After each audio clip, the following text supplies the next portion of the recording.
ពេលខឹងគឺកុំនិយាយអ្វីទាំងអស់មានន័យថាពេលដែលយើងកំពុងខឹងហ្នឹងគឺយើងត្រូវទប់អារម្មណ៍របស់យើងកុំនិយាយកុំស្ដីកុំនិយាយអ្វីដោយមិនគិតបាទពេលដែលយើងកើតទប់ពិបាកចិត្តបាទក៏គឺកុំឲ្យធ្វើអ្វីដោយមិនគិតមានន័យថាពេលដែលយើងអារម្មណ៍កំពុងមិនល្អកំពុងតែកើតទុក្ខកំពុងតែមិនសប្បាយចិត្តបាទយើងកុំឲ្យសម្រេចចិត្តធ្វើអ្វីឬធ្វើរឿងណាមួយដោយមិនគិតបាទពីព្រោះពេលហ្នឹងគឺអារម្មណ៍របស់យើងហ្នឹងគឺវាអត់ប្រក្រតីទេអញ្ចឹងបើសិនជាយើងធ្វើទាំងដែលអារម្មណ៍មិនល្អហ្នឹងគឺអាចសម្រេចចិត្តខុសបានបាទពេលដែលយើងធ្វើខុសគឺយើងកុំដោះសារបាទគឺមានន័យថាយើងដោះសារយករួចខ្លួនបាទក៏គឺខុសគឺដឹងខុសត្រូវដឹងត្រូវគឺមានន័យថាពេលដែលយើងធ្វើខុសឲ្យយើងទទួលកំហុសហើយយើងកែច្នៃទៅគឺជារឿងដែលល្អបំផុតបាទពេលដែលយើងមានសេចក្តីភ័យខ្លាចបាទយើងកុំដើរគេចបាទក៏គឺយើងត្រូវប្រឈមឲ្យបានបាទពេលខ្លះយើងខ្លាចនេះខ្លាចនោះបាទឬអ្នកខ្លះក៏គឺខ្លាចរហូតដល់ខ្លាចជំងឺកើតជំងឺរហូតដល់មិនហ៊ានទៅពិនិត្យសុខភាពបាទបែបហ្នឹងក៏គឺសារអីដោយសារពិនិត្យទៅគឺយើងនឹងឃើញជំងឺដល់ពេលឃើញជំងឺទៅយើងមានអារម្មណ៍ភ័យខ្លាច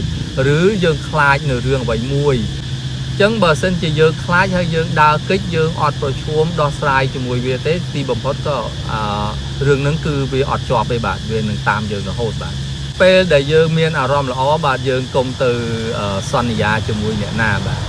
ក៏គឺមានន័យថាពេលខ្លះយើងអារម្មណ៍ល្អយើងចូលចិត្តសន្យាជាមួយអ្នកនេះសន្យាជាមួយអ្នកនោះធ្វើនេះធ្វើនោះឲ្យគេបាទដល់តែពេលយើងធ្វើអត់បានទៅទីបំផុតក៏គឺយើងខូចឈ្មោះទៅទេបាទអញ្ចឹងពេលដែលយើងអារម្មណ៍ល្អយើងកុំសន្យាអ្វីឲ្យសោះបាទពេលដែលយើងមានបញ្ហាបាទយើងកុំត្រាំខ្នាចនឹងបញ្ហាណាបាទក៏គឺមានន័យថាយើងអស់កម្លាំងទឹកចិត្តអត់ធ្វើអ្វីកើតណាបាទកុំបែបហ្នឹងឲ្យសោះបាទពេលដែលយើងមានបញ្ហាយើងត្រូវក្រោកឡើងហើយរកវិធីដោះស្រាយបញ្ហាហ្នឹងបាទយើងត្រូវប្រឈមនឹងបញ្ហាយើងត្រូវរកអ្នកដែលអាចជួយយើងបានដើម្បីដោះស្រាយបញ្ហារបស់យើងបាទយើងកុំឲ្យក្រាញនានានៅតែបញ្ហារហូតដល់ធ្វើអ្វីមិនកើតបាទពេលដែលយើងស្រឡាញ់អ្នកណាម្នាក់បាទកុំឲ្យឆ្លក់វង្វេងងប់ងល់រហូតទៅដល់មិនដឹងខុសត្រូវបាទពេលដែលយើងធ្លាក់ខ្លួនបាទធ្លាក់ដុនដាបហ្នឹងគឺយើងកុំគេហៅថាកុំឲ្យអស់កម្លាំងទឹកចិត្តកុំឲ្យបាក់ទឹកចិត្តឬកុំឲ្យអស់សង្ឃឹមឲ្យសោះបាទយើង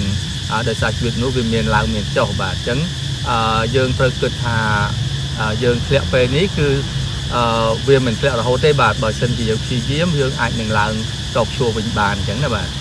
ពេលដែលយើងកំពុងតែរីកចម្រើនលូតលាស់ទៅខាងមុខបាទយើងកុំភ្លេចបាទពីចំណុចដែលយើងចាប់ផ្ដើមក៏គឺមានន័យថាយើងកុំភ្លេចពី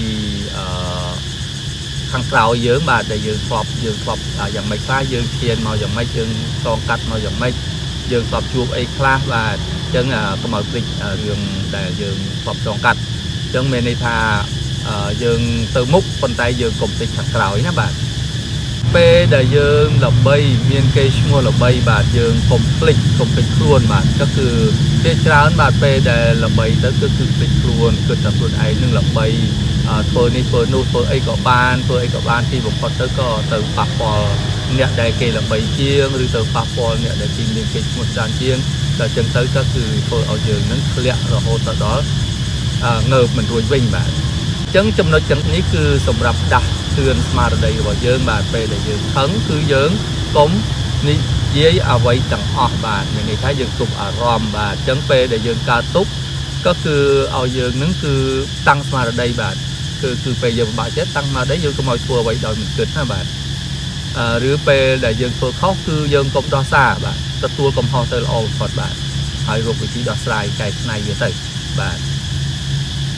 ឬពេលយើងខ្លាចយើងកុំឲ្យដើរគេចបាទយើងត្រូវប្រឈមនឹងសេចក្តីភ័យខ្លាចរបស់យើងនឹងបាទយើងត្រូវប្រឈមជាមួយនឹងវាឲ្យសមបាទប្រឈមនឹងវាឲ្យសមរហូតដល់យើងអាចយកឈ្នះសេចក្តីខ្លាចនឹងបានបាទហើយមួយទៀតគឺពេលដែលយើងមានអារម្មណ៍ល្អយើងកុំទៅសន្យាអ អ្វីមួយជាមួយអ្នកណាសោះបាទពេលដែលយើងមានបញ្ហាហ្នឹងគឺមកឲ្យយើងហ្នឹងគឺបាក់ទឹកចិត្តរហូតដល់ធ្វើអ្វីមិនកើតបាទក៏គឺដេកនានាលនៅបញ្ហាហ្នឹងក៏គឺរហូតដល់មិនអាចក្រោកធ្វើអ្វីបានណាបាទបន្តទៀតពេលដែលយើងមានសេចក្តីស្រឡាញ់ឬស្រឡាញ់អ្នកណាម្នាក់បាទយើងកុំឲ្យឆ្លក់វង្វេងរហូតដល់មិនដឹងខុសត្រូវបាទបន្តមកទៀតពេលដែលយើងធ្លាក់ខ្លួនចុះបាទយើងកុំឲ្យអស់សង្ឃឹមឲ្យសោះបាទយើងត្រូវពង្រឹងស្មារតីរបស់យើងហើយយើងត្រូវក្រោកឈរម្ដងទៀតឲ្យបានបាទបន្តមកទៀតគឺបើសិនជាយើងកំពុងតែរីកចម្រើនលូតលាស់គឺមានន័យថាយើងជឿនលឿនទៅមុខយើងដើរឈានទៅមុខជីវិតយើងកំពុងតែល្អប្រសើរបាទយើងកុំភ្លេចពីដើមកំណើតរបស់យើងបាទពីដំបូងមកយើងតបជួបអ្វីខ្លះយើងមានសភាពបែបណាយើងកុំភ្លេចឲ្យសោះបាទអានេះគឺមានន័យថាបានល្អកុំភ្លេចខ្លួនបាទបន្តមកទៀតពេលដែលយើងល្បីបាទមានគេឈ្មោះល្បីបាទកុំភ្លេចខ្លួនឲ្យសោះបាទក៏គឺមានន័យថាភាគច្រើនគឺល្បីតែគាត់ភ្លេចខ្លួនបាទអញ្ចឹងពេលដែលយើងល្បីយើងកុំភ្លេចខ្លួនឲ្យសោះបាទ